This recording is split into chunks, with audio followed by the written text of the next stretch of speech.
Hey guys, welcome back to the CNH Rugby Podcast with myself, CNH. I hope you guys are having a good day. And it's good to be back doing this again. I took a bit of a break for a while just because I wanted a break from all the rugby. Sometimes you have your filler where you just get really into it, and then sometimes you're not feeling as much into it. But I'm back now. Enjoyed round three of the Rugby Championship, and that's what today's pod is going to be about. I'm going to be giving my thoughts on the two matches that we had for round three of the Rugby Championship. So we're halfway through. We had one not so impressive game, definitely not evenly contested, definitely one sided. That's obviously the New Zealand Argentina game. And then we had the Australia and South Africa game. That was a cracker, honestly.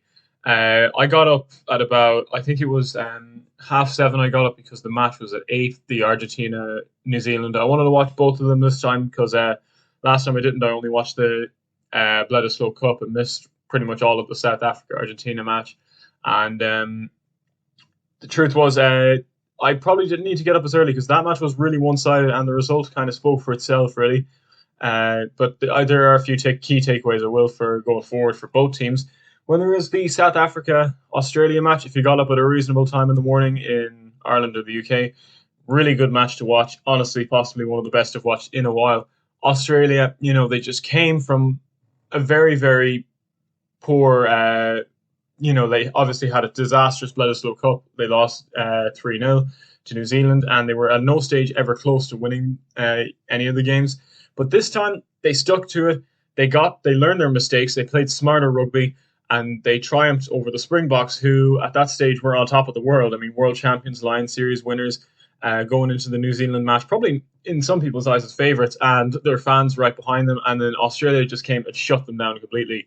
And it was just, it was just funny to see, all the hardcore South African fan accounts. They've all gone quiet now, but don't stop. I enjoy I enjoy the cockiness and arrogance of them. I know it's probably not going to happen as much now because he's been humbled by the Australia disaster. But keep going. Honestly, some of the most entertaining comments I've ever read have come from South Africans who think that I'm just the world against them. So never stop. But anyways, enough of that. I'm going to talk about the two matches. The first one I'll get into is the New Zealand-Argentina match. Obviously, the final score was 39-0. Very dominant display from New Zealand. They got their bonus point. Argentina were at no stage even close to getting a try. They only got one shot at the penalty goal and they missed it. It was, to be fair to Nicolas Sanchez, he was at the halfway line. It was quite hard to get. And at that stage, he was probably feeling the pressure of trying to get something on the board. But no, they get absolutely no points to their name in this game. Whether it's New Zealand, just taking a look at the score sheet, Ria Kiwani got a try in the 9th minute. Severis got his 37th minute try, and Dalton Papalini got one before halftime. Luke Jacobson got two in the 46th and 69th minute, so 5 tries. However, one thing I will say for Argentina, it could have been a lot more. There were so many times when New Zealand were coming close, they were inside the Argentinian 22, and whether it was a knock-on or a forward pass or a double movement, there was always something that was holding them back from because they were sitting comfortably. To be fair, I think it was on 26 or 29-0. They just couldn't move on from it. They were stuck at it, and for a while after the 46th minute, and Argentina were just. I kind of felt sorry for them. It looked really hard. They were just defending for the whole match. They did not really get any attack in place. I saw the possession rate. It was 62-38. It felt like a lot more than New Zealand. New Zealand just held on to the ball. Argentina, to be fair to them, did get some of the ball, but they didn't use it properly. They were just going. It was like punching a brick wall, only to find another brick wall right behind it after your knuckles were bleeding. That's the sort of situation they were in. There was nothing really that they could do in the moment. They couldn't really switch up the play because New Zealand had they were kicking for touch constantly in the game as a sort of temporary breather or reliever from dominant New Zealand attacking. They'd kick it into touch just inside or outside their 22, and but either that or they could carry it. They could go through a few phases. But even once, if one player went down, Brody or Talek or Akira Nwani or any of the All Blacks forwards would just ruck it, turnover, or get a penalty. And that was the story of the game, really. I mean, Argentina, that's just how dominant New Zealand are. If you allow them once, if you get isolated at least once, that ball is as good as gone. Turnover or penalty, whichever it is, it's New Zealand's ball now. You have to be supporting. And to be fair to Argentina, it wasn't like they were getting completely isolated, but if a player broke through or was just a bit ahead of the pack that were going to ruck over and support him, it was just not enough. It was just painful to watch from an Argentina point of view. Anyways, just to go through the game, in the first early stages of the match, Argentina kind of launched into an attacking phase. They got a good couple of phases, and Sanchez found space where he broke through, but he was too fast for the rest of the back line to catch up with him, and it led to a knock on. I saw the All Blacks obviously made a early substitution with Carl. I'm not even going to pronounce his last name. I can't get it right because it looked like a HIA. Wasn't particularly sure. And one thing I will say about Argentina to begin with, particularly in the midst of the first half, very solid in tackling and defence. They weren't given really many penalties. That's what they were doing last time against South Africa. Is whenever they'd be defending, it was ill discipline, or they weren't defending properly, or they didn't have any composure. It would lead to penalties being given away, despite what looked like a really good defensive effort. In the first half, that was it. They were not giving away any penalties. They were just holding their line. And New Zealand, even though they were making the phases and holding on to the ball, it was proving a bit fruitless. And I could see on Beauden Barrett's face the level of frustration they were getting when they just couldn't get through and they just couldn't go for the tries, or they'd kick for the corner to get a 5 meter line out or a 5 meter scrum or whatever, but somehow, somewhere they'd lose it. And eventually, I think after a while, Beauden Barrett, I think at the 33rd minute, before the second try, he went for a penalty at that stage because he was just so frustrated by how they were not getting anything. It was only 7-0 at the time, but they had so many chances to get a try, and he took a penalty just because he was like, you know what, we're not really getting anything. We might not get this penalty again. It's just so frustrating. So he took a penalty, and that kind of brought it to 10-0. Eventually, they did break through. Severis obviously got a really good try, I will admit, and he looked like he could have got a second one in the second half, but that just happened. Anyways, but going back to it, Brody Retallick was on fire. He was making so many turnovers. He's just a really strong forward, and probably one of the best second rows in the world right now. Definitely rate him. The first try, however, was set up, and it was get to Ria Kawani. It was a really good attacking phase where they just had a man outside, and Argentina couldn't do anything to stop it. It looked like it was knocked on forward, I think, at first, but no, it wasn't. And then obviously Argentina went back to a few attacking phases where they had a few strong passes and going fast and trying to, get the ball out from one end to the other. They weren't playing like slow forward using their pack as much. They just wanted to use their backs, like Matthias Moroni or Batista Del Goy. But they nearly conceded an intercept try with that, because sometimes, just like in the South Africa match, they can go too fast to the point where some of their forwards are keeping up with some of their backs aren't, and it either leads to a knock-on or a false pass, and in this case, it nearly led to an intercept try. So that was something they're going to have to work out. And I think Beauden Barrett, to be fair to him, I saw this, he nearly got a really good try. I mean, where he got through one tackle, the second, and the third. He offloaded, but just didn't count, unfortunately. I think, what was it? Was it a forward pass, I think? Or it didn't. Didn't lead to. Yeah, he did a fantastic behind the back pass, which went towards. I think it was Severis, was it? Not too sure, but his run was incredible. That was the main thing, anyways. But to be fair, it only looked more better because Argentina, the tackles weren't great. Only the third tackle managed to bring him down, and it was like the first proper tackle. The first few were kind of trying to tackle but not really putting their effort into it, or it was just too far out and Barrett was stepping them. Argentina then, at some point during the first half, managed to steal 2 lineouts, which got them out of jail on occasion, which looked like New Zealand, if they got those lineouts, would use a driving maul, and it'd be too much. They'd overwhelm the Argentinian pack and get a try. But Argentina stole it twice, but then when it came to their own lineouts, they couldn't win their own. So that's something that's frustrating for Mario Ledesma, really can. And then as I said, at some point during the first half, the 33rd minute, New Zealand went for 3 because they were just tiredness and they were getting desperate for some points because they tried to get a try but didn't. And then obviously they had a strong line-out maul that exploited the space in the 37th minute, which they set up then, which they passed it out and got Severis over for a try. That only came because Pablo Matera got a yellow card, which was a huge blow for uh, Argentina. And at that stage, I said, yeah, okay, with this yellow card, they're going to get us right, and sure they did. So that was kind of the first half. Really, it was. To be fair, it was 22-0, I think it was at the half. One thing I'm impressed about New Zealand is rather than kick for touch and go into the changing room to get a water break, instead of that, they decided, we're going to try again. We're going to go for another try. And sure they did with Dalton Papali'i. It was incredible. It was a bold decision that really paid off. I will give that credit to New Zealand. Is most teams, at that stage, they'd be so frustrated by the lack of effort or the fact that they weren't getting as many tries as they should have, given how much possession they had. But I think Bolton was like, no, I'm going to kick for touch, and instead of kicking out for halftime, we're going to take a line out and we're going to try and get another try. And sure enough, they did. So that's something other teams can learn and take inspiration for. Is sometimes bold decisions like that, where you just give that one last try, pays off, and it really did, because they put on 22-0, which didn't reflect Argentina's efforts. To be fair, it kind of put New Zealand. It made New Zealand look way dominant than they actually were. So there we go. 22-0 at halftime. Obviously, it was annoying Argentina.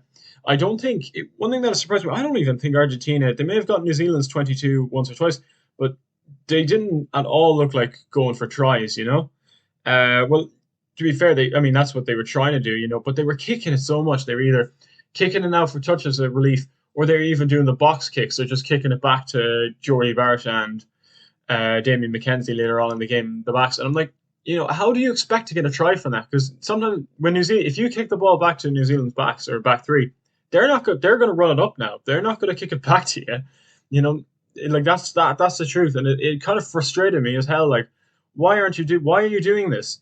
Okay, your attacking phase, sometimes leads to a turnover. Well, in this case, it led to plenty of turnovers and penalties for not releasing. But you have to try. You can't just give up.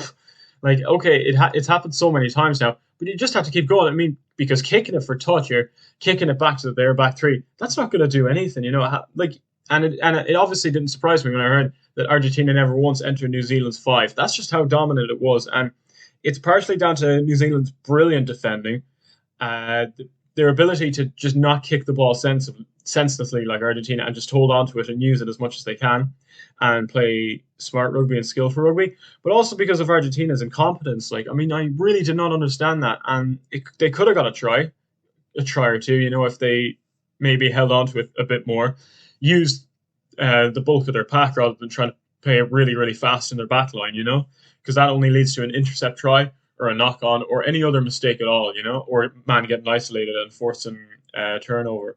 That's the truth, but they could at least have tried to use their pack a bit more. It kind of frustrated me anyways.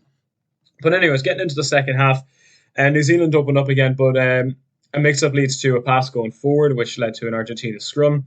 Later on then, New Zealand took a quick penalty, and Bolton makes a brilliant run and offloads for another try, I believe. It was this time to Luke Jacobson. It was brilliant. And then it happened again where Argentina tried to attack, for the first time in the second half. New Zealand's rucking ability was too much, led to a forced penalty. And then there was an unreal pass by Broden Barrett to Reese, which led to Bridge, grubbering it through, but it was just a bit out of reach, so they couldn't get a try out of it. And then, as I said, Argentina, particularly between the 50th and 60th minute, constantly having to kick the ball clear for the whole match. And then Perenara actually, in a bit of skill, really impressed me. He did a switch pass where he switched the play to pass it to Reese twice, which nearly led to another try, but he was unlucky not to score. I think he was just held up. The one thing that did New Zealand as dominant as they were, they do have a few, weaknesses. Is there was 3 collapse and front row penalties in the space of a few minutes against New Zealand. So it's clear that after Carl got taken off, their front row wasn't as solid. So that is something I suppose Argentina could take on board maybe for the next match, or the box. That's where they can catch them off guard, because right now I suppose with a 39-0 win, New Zealand think that this Rugby Championship is wrapped up pretty much by halfway. But that's something South Africa can really take on board. They won't expect it either. Argentina were constantly tucking up off their feet. They were costing they were costing themselves deep in their own territory. They were rucking off their feet. Sorry, not tucking. I spelt it wrong here, but yeah, I think it was once Pablo Matera, and then it was Rodrigo Bruni, or yeah, it was Rodrigo Bruni, and it just basically they were trying to do what New Zealand were doing, but they were doing it off their feet, and it was very clear. It's not like the ref was being harsh on them. They weren't at all rucking properly, and you know they were using, I think, the man on the ground for support for their knees or legs, and that's not on. That's not how you ruck. You have to firmly plant yourself and try and grab that ball and bring it back. Just like how Brody Retallick, honestly, if you ever want to learn how to ruck, watch him or Kira Wani. Brilliant stuff. And yeah, and as the commentators were saying, the All Blacks for the last after the 68th minute began to dominate with brute force, which nearly led to Ethan Blackadder getting their fifth, but he got a double movement, which was again, it was another level of frustration for New Zealand, but this time it was a different level because Argentina were defending, but not properly. Now they were just giving away penalties after penalties, which led to several cards, led to one in the first half, one in the second. But this even still, like New Zealand were just struggling to wrap it up, despite the fact that Argentina were conceding. So that was it. And then yeah, I suppose that's something Argentina could take away is they weren't allowing too many tries. This could have been upwards of 50 points had they not been defending as well in the first half or given away tactical penalties, although it came against them because they got cards. But they were clinging on. It was like a ship slowly sinking. Like the ship was going down, but they were doing their best to slow down how much New Zealand were dominating and scoring points against them. But I mean, they got 5 tries, so it was all for nothing essentially. They have nothing to their score, and New Zealand came away with 5 points in the game. So yeah, and then obviously Jacobson finally touched down for theirs, and that was the game, 39-0. It did not surprise me. I was like, okay, there were some positives for Argentina to take away, but New Zealand were hot favourites all day, and sure enough, they did. They came out and they dominated really. And I suppose it's hard to motivate a Puma side like this, but they have to get going again now for the next phase. Certainly take away the fact that New Zealand's front row can be exploited. Try and learn to hold on to the ball a bit more and not pointlessly kick for touch. Well, they had to do it under pressure, but if you're catching a high ball, or Gary Owen as we call it, try and hold on to it and bring it back into the center of the field so that you can build up a few attacking phases. And try and not be as fast, or if you're going to be as fast, make sure that your whole back line is with you on it so that you're not leading to knock-ons or a man getting isolated or forcing a turnover. That's what I suppose Argentina can take away from this is try and, don't give away. Like New Zealand love to have possession and they're not going to kick it back to you. If you kick it to them, if they catch it with whoever, Geordie, McKenzie, Reese, Iwani, any of them, they're just going to run it up the field and then they'll start attacking again. That's the truth. That's the way New Zealand play. They don't kick it back to you. So you have to hold on to possession because they had feck all possession in this. That's the truth. Like as I said, when I saw it was 62%, 38% possession, that really didn't surprise me in the slightest because but I thought it would be a bit more. I mean, territory-wise, 69%, 31%. That feels about correct. And then meters made, New Zealand 702, Argentina only 186. But one thing to Argentina as well, they made nearly 200 tackles. They made 199. They missed 30 compared to New Zealand, who made just 108 and missed 9. So yeah. And as I said, New Zealand's best ability, offloading. Made 14 offloads compared to Argentina, who made just 1 correct offload. And obviously, you can find the best ones. Bolton Barrett's right out to Reese, or Reese right out to Bridge. There's so much. There were so many offloads, and it's something, when you're trying to tackle, New Zealand obviously aim low, but try and tackle them in a way where you're blocking who they're trying to pass to, as such, or wrap them up essentially, so that making it almost impossible to pass it. Because I think one time was Moroni was trying to pass it back to Sanchez, but I think I'm not sure who the tackler was, but the All Blacks man, he had him tackled so well that he couldn't offload at all. He was already on the ground, and he knew that if he passed it, he could have messed it up or led to an intercept. So that's something that you have to learn, is just to try and tackle in a way that doesn't allow an offload, because that's what New Zealand love to do, and it always leads to tries. in that situation. I kind of said, obviously, my star man in the game in focus was Ria Kiwani. He got the first try. He made 9 carries, beat 4 defenders, and got 6 tackles. Obviously, I would have loved to have put Bowden up there as well. I thought he was fairly solid, especially with the conversion. He got that penalty, which was some badly needed points at that stage, and he made some brilliant runs himself. Brody Retallick, obviously, brilliant at the rucking, brilliant at the breakdown. Would love to have got him. The second man I would have gone to would have been Severis. I mean, he got his try, could have, on a few occasions, nearly got a second, and he was always just getting the passes and always breaking through. He was a hard man to bring down for the Argentina defence. So, yeah, there were a few star men in that. As for Argentina, not really. I suppose the only one was Sanchez, but I just kind of felt sorry for Sanchez. I mean, he only got one shot at taking a penalty or a shot at goal.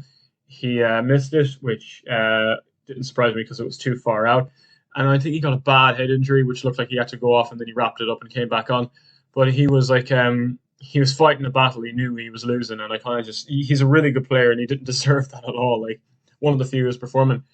Obviously, Pablo Matera, I mean, he got sent off. No, he didn't get sent off. He just got a yellow. Could have got sent off, though. I was worried he was with the second yellow card. I thought it was going to be towards him.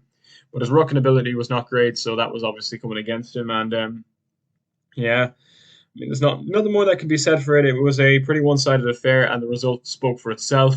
There were some positives for Argentina in the end, but New Zealand was just too much, too dominant, and they kind of show why they want to take back number one in the world from South Africa with this result. And I'm curious now to see, will it be as tight as we think when New Zealand play South Africa?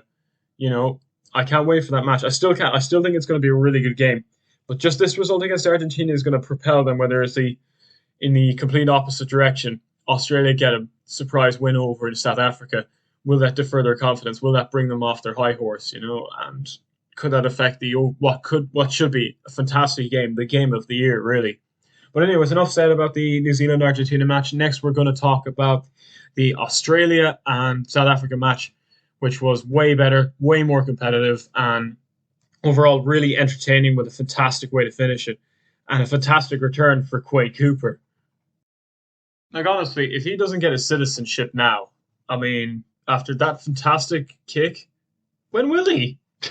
He might be one of the few Aussies at the moment who wants to play. He might be one of the few All Blacks or Kiwis who wants to play for Australia because he was born in Auckland. That's the idea if you didn't know. So, yeah, come on. I mean, this is unreal. Australia would be stupid not to try and push for his citizenship now.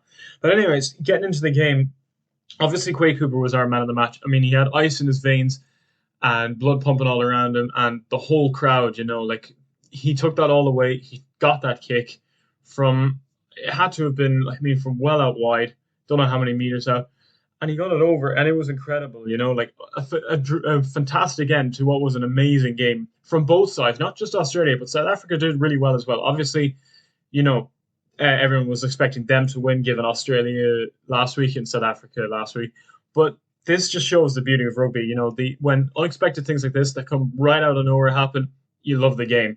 But anyways, when kickoff came about, Australia looked very energetic at the start, and I was like, this is good. Okay, they're coming up, because the last time they weren't as energetic. They were slow to start into the game, but they burst in at the kickoff, and I was like, this is a different Australia side. This is one that really wants to show up today and play the game. South Africa were attacking early on, and they gave away an early penalty, which led to Australia going 3-0, and then they got an early penalty, which led to Handré Pollard getting the kick without any trouble, so they went up 3-0.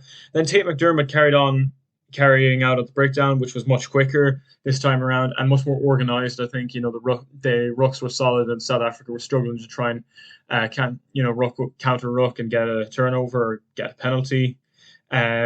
But this time, Tate McDermott, he was really fast. He was fast when he needed to be, but he could slow down to organise something. So that was really good to see. And then this led to a penalty with Cooper equalising. And one thing that got me early on, which really impressed me, was Ebenetz a bit. He was great at charging down the box kicks, which was something that Tate McDermott looked a bit Like he didn't look as strong at first, but he got into it eventually with the box kicks, and he wasn't doing it pointlessly. He was doing it tactically. Because last time in the New Zealand game, he was doing it just like Argentina in the last game. Doing it as a relief, trying to get it away. Whether he was only doing it if he could get the likes of Banks and Karevi to run up and charge down Willie LaRue or anyone else or Nkosi. So the second penalty for South Africa, third overall penalty kick, came with a weak Aussie front row, which led to a penalty in which Handré Pollard nailed that one without too much trouble. And I was like, okay, looks like both kickers, Quade Cooper and Handré Pollard, they're showing up today. They're going to get. It looks like that both are ready to kick. These two important kicks are crucial, because if they didn't get them, their confidence would be shaken. And obviously, we know with Pollard that can be the case, just like Russell. But I wasn't sure with Quade Cooper. I wasn't sure, if he missed his two kicks, would it completely ruin the game, just like Lola Seal against New Zealand, or would he be able to look past it and move on, remove it out of his head? But anyways, then in a rare display of, Sia Khaleesi, an inspirational captain. I mean, when you were watching the South Africa sing the national anthem, he was the most passionate by far. I mean, he was just closing his eyes and shouting it out from his lungs. So it looked like he was ready to play. He was ready to give it his all, treating this game like he was treating a World Cup final. Just really important to him. Unfortunately, though, that came to a dramatic halt when he had a dangerous lift, and I think it wasn't intentional. Maybe he was lifting. I think was it Swinton? I'm not 100% sure, but he lifted him, and I think he lifted him up a bit too high. I don't think it was his intention to, dump tackle him or, spearhead tackle him.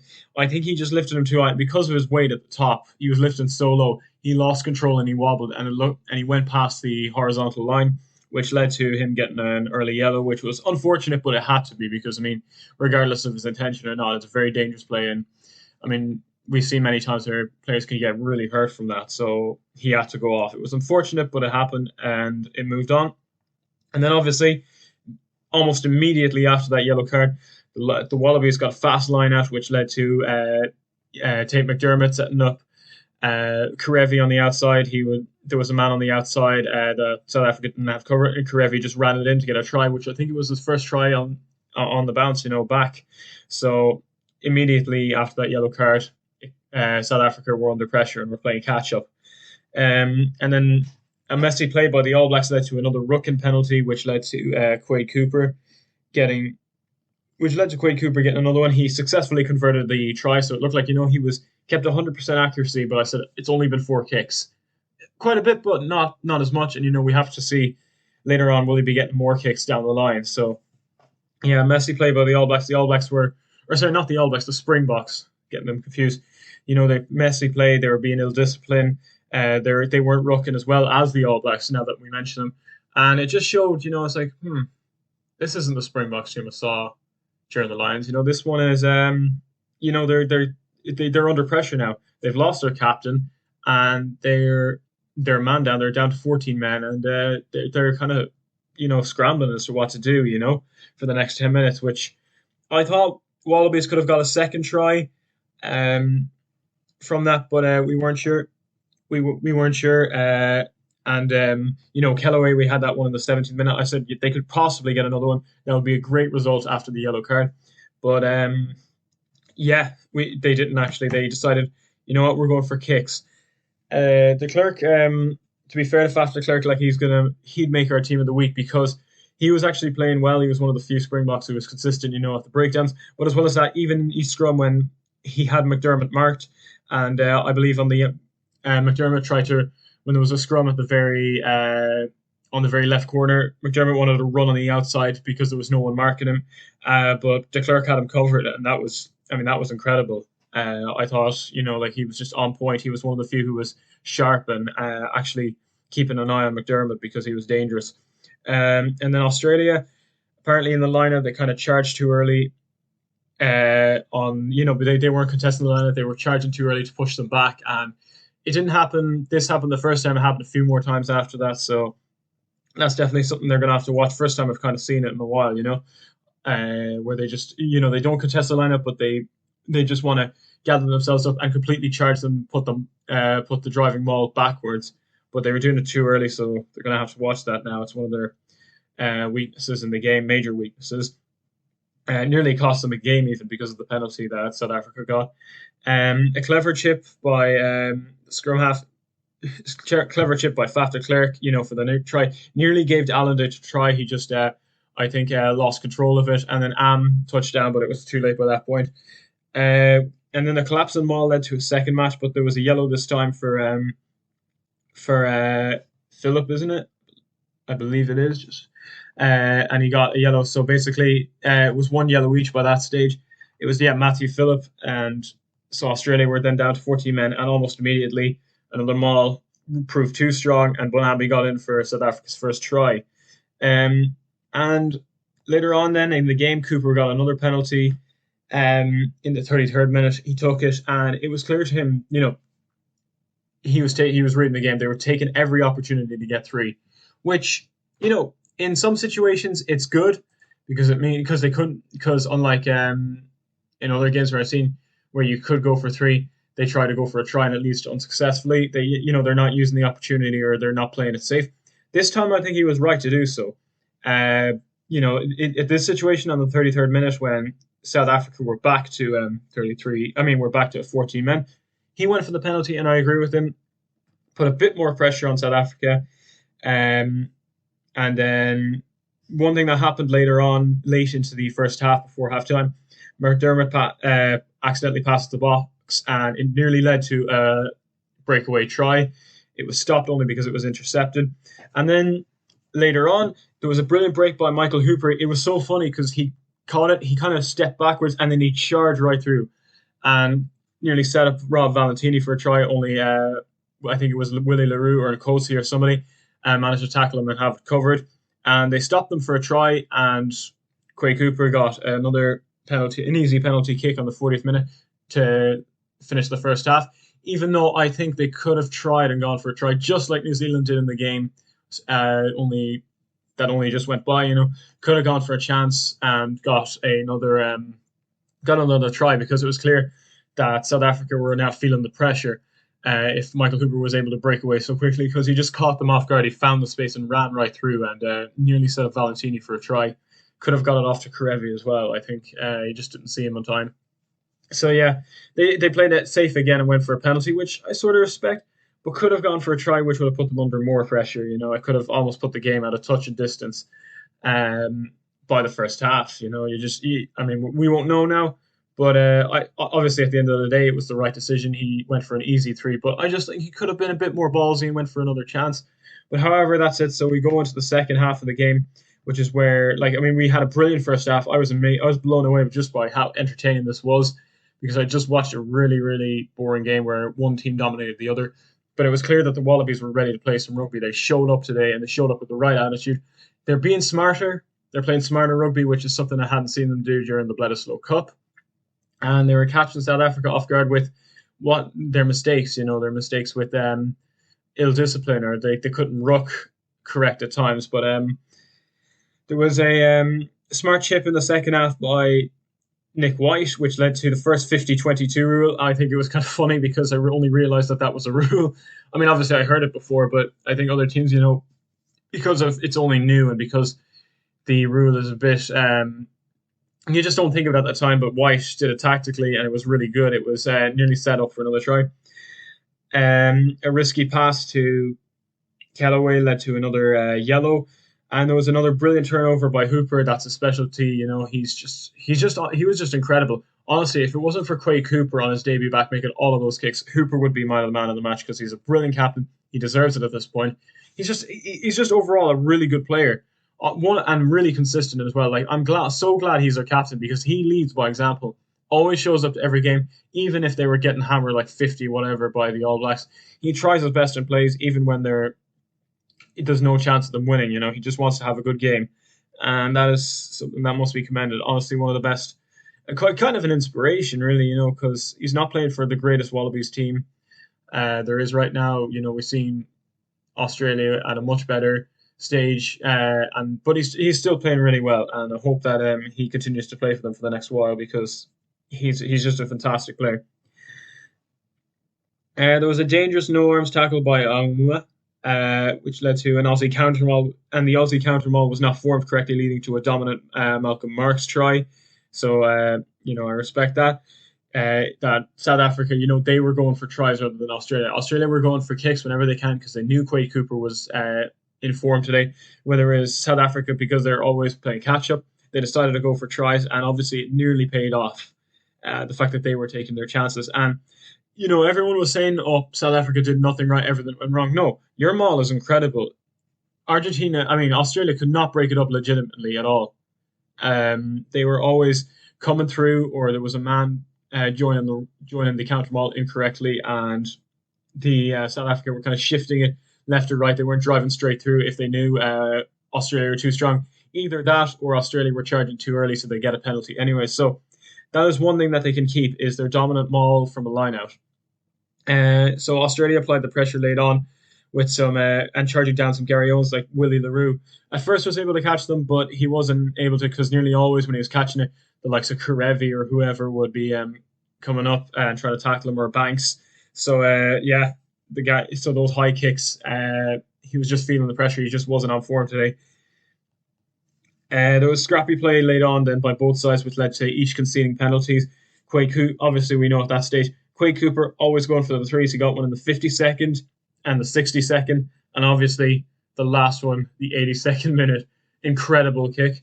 Whether it's South Africa were doing what normally would be the right thing, is going for tries, and it was paying off with Marks getting driving mauls. I mean that led to most of their tries, but I just don't know at this stage. I think Australia were just the better team, but South Africa almost looked like closing it out when it came to the 76th minute where they caught it, where Australia wasted it. They gave away a penalty, and South Africa were just holding on, closing out. But then we got that fatal penalty. Quade Cooper, as he did, took a deep breath, kicked it open, and went right through the post without a doubt, without any hesitation. And that's the game, 26-28 to Australia. Incredible game to watch. If you haven't watched the highlights, do. I don't know if they're long enough, though. That it doesn't do it justice, just how really good that game was compared to New Zealand, Argentina. Both sides played really well. Just Australia were just that much more consistent. They were playing smarter rugby. Okay, on a few occasions they made a few, questionable mistakes, such as McDermott passed into a green jersey, or the fact that Australia were just a little impatient at the line out for charging too early. Same with South Africa. Obviously, the rucking was not great, or they were joining incorrectly, or whatever. I think Dialande made a forced knock on, but when I think White was about to pass it out wide to Kellaway. So both sides were giving away a few good penalties, but that is something that all teams kind of do every now and then. But if for South Africa, anyways, they're going to have to learn that when they come to playing the All Blacks. Because the All Blacks also give away some fruitless penalties, but I think the side that gives away less will win. That's the truth. That's how the game works, really. So I have to say, that was a really good game. Now, anyways, we're going to move past it and talk about the stats for Quade Cooper, our man of the match. Obviously, he got 7 out of 7 penalties. He got the conversion, so 8 kicks overall got him also 100% kicking success rate, which happens obviously a good bit, but with that many kicks, that is just that much more impressive. He made 19 passes, well, obviously as a out half. Only made 15 meters and 6 carries, only to beat 1 defender. The stats otherwise aren't as great compared to his success rate and the fact that he got the winning kick. I think that's obviously what got him as man of the match. 100% deserved, but other than that, for an out half, the stats could have been a bit better. Obviously, the other one that needs attention or deserves as much credit is Michael Hooper. I mean, he made 7 tackles himself, made 1 really crucial turnover, beat 2 defenders, made 30 meters himself. He was pretty good. Karevi, on his return back, 46 meters made, 15 carries, beat 6 defenders. He also had a really good game. Possibly could have got the try, but decided to give it to Kellaway, which was smart. And then Corbetty, underrated. He had a good game as well. And I think that's kind of it, really. I mean, but as for the South Africa side, I thought Faf de Klerk played an all right game.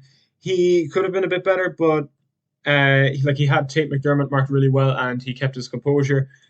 Uh, Dialande had an alright game. Lucanio Am.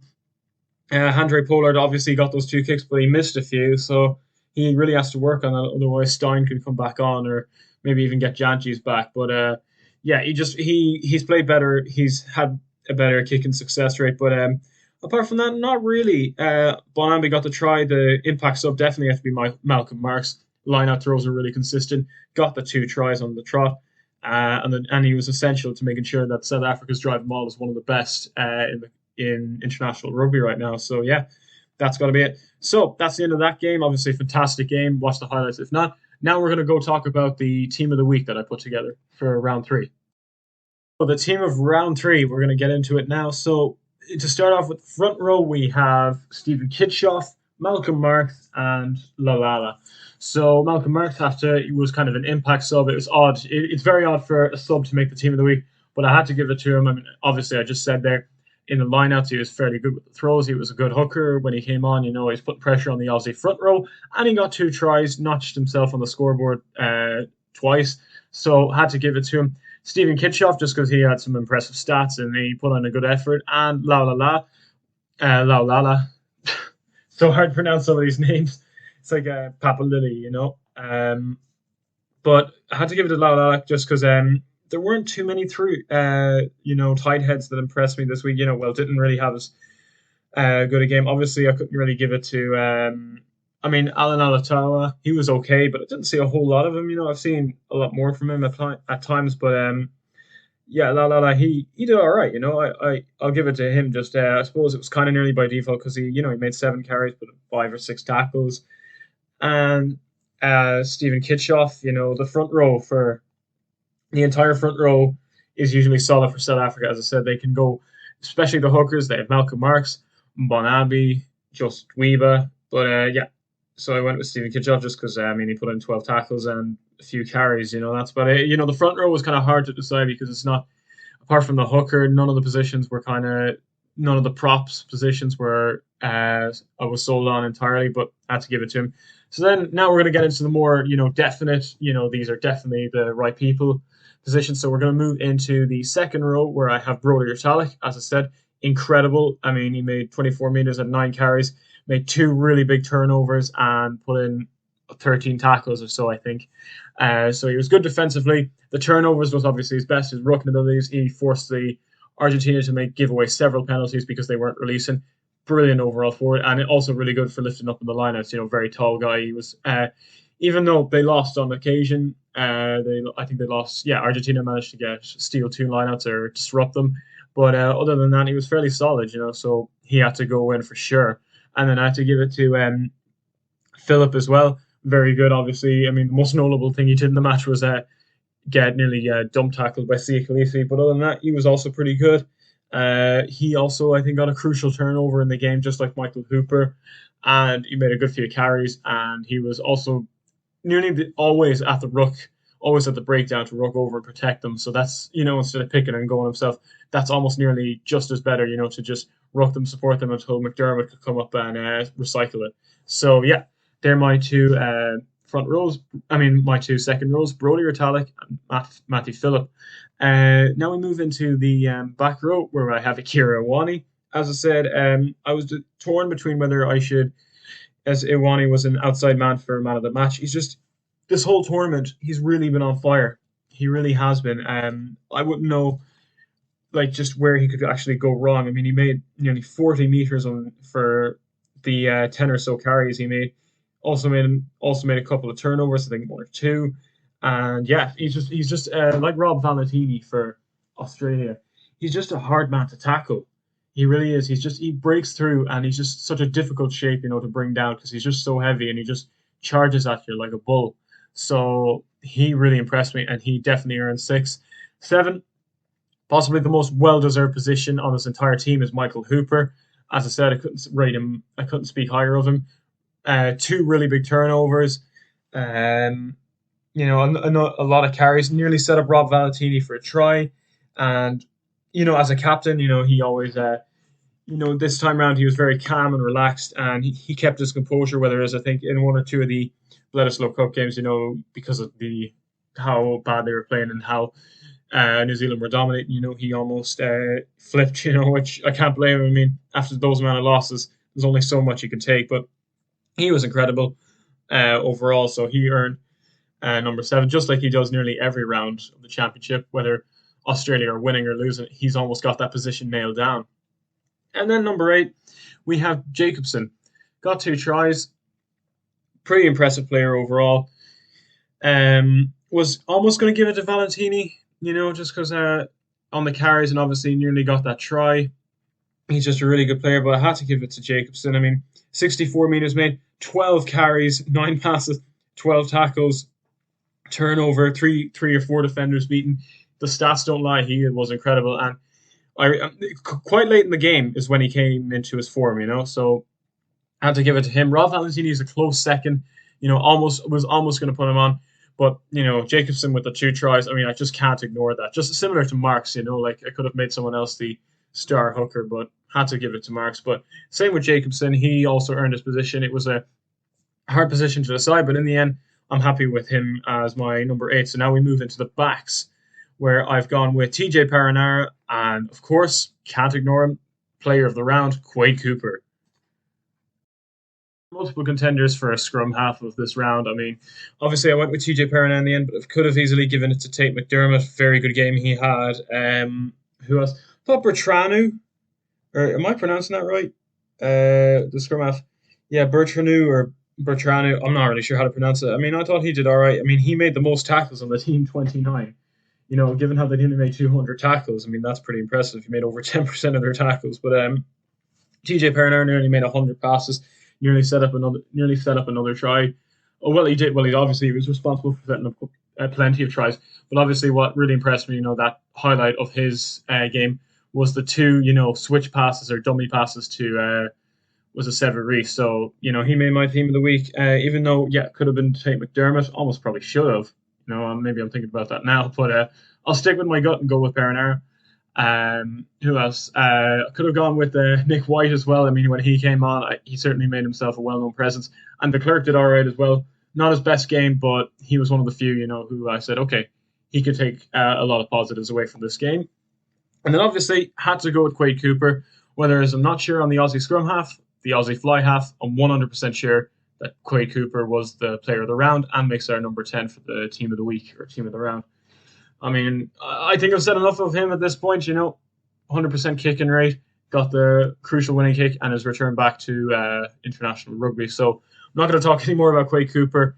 At this point, I could nearly spend the week doing a Quade Cooper appreciation post, but I'm not going to anymore just because I've said plenty about him and how well he did in the game. So he's our number 10. Now we move into the back line, move into the inside centre and the outside centre, where I have Kirevi and Riek Iwani. So Iwani was our man of the match, just because, I mean, he had an incredible game, got the first try, made plenty of carries and tackles, and and he made over 130 meters. So on the trot, beat 4 defenders and made a couple of tackles himself. So he was fairly solid, and I was almost confident.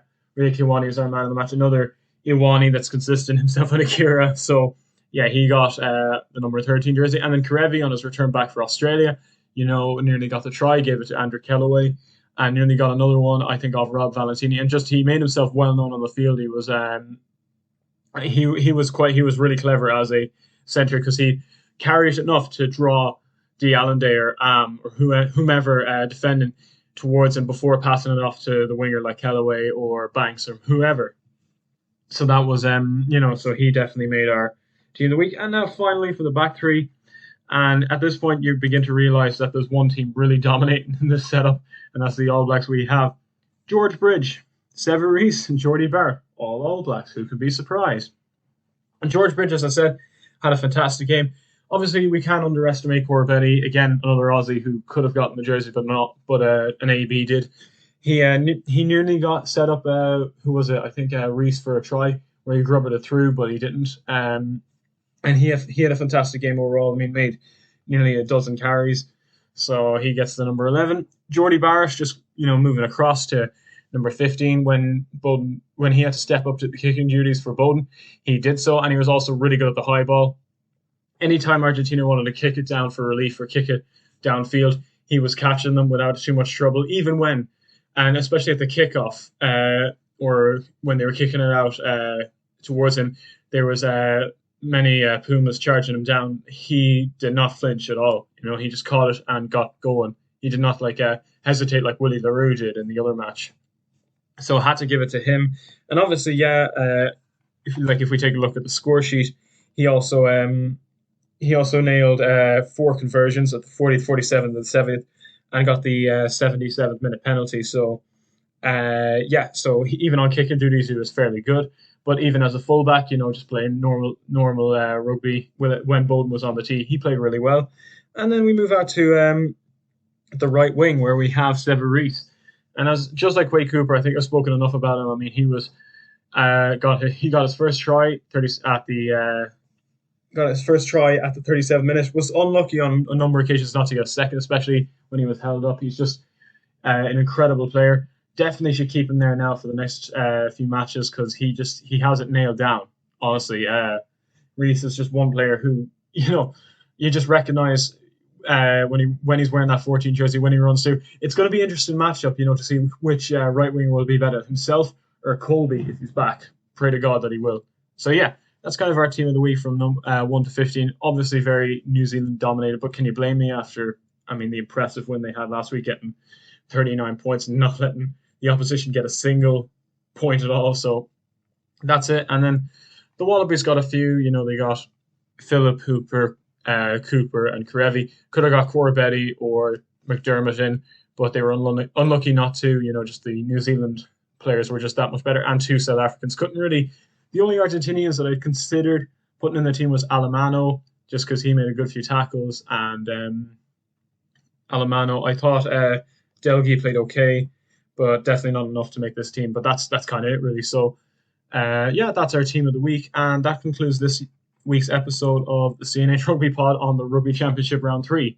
I know it was a long enough episode, but so much to get into because I watched both games this time. The last one I watched, the Bledisloe Cup, and only watched some of the South Africa-Argentina games, so didn't have as much to talk about. But this time I watched both start to finish. And yeah, that's kind of going to be it. So I'm going to end it at that, guys. I will be releasing my Premiership prediction video from 1 to 13 and explaining them, because I released them a while ago. Meant to make a video, never got around to it, but hopefully now this time I'll be able to. Just because I have my notes, I have the full notes for each team taken down, and it was hard to decide. But I think I've got a lot of context to explain them, and you might agree with them. Say, yeah, I get it, or no, I don't understand you. Can you explain a bit better? Which I will do. For each team and pointing out each star player. So yeah, I can't wait to make that video, and also make more. I'll get ideas as I come across. Was planning on making one about just the Lions test in general as a review, just now that the dust has settled on it. It's over a month since it's finished off. But anyways, that's going to be it, guys, for the Rugby Championship Round 3. Hope you enjoyed it. Do be sure to subscribe, click the like button, and click the notification bell button so that when I do release my Prem prediction video or anything else, you won't miss a video. So thank you very much, and as always, talk to you later. See ya.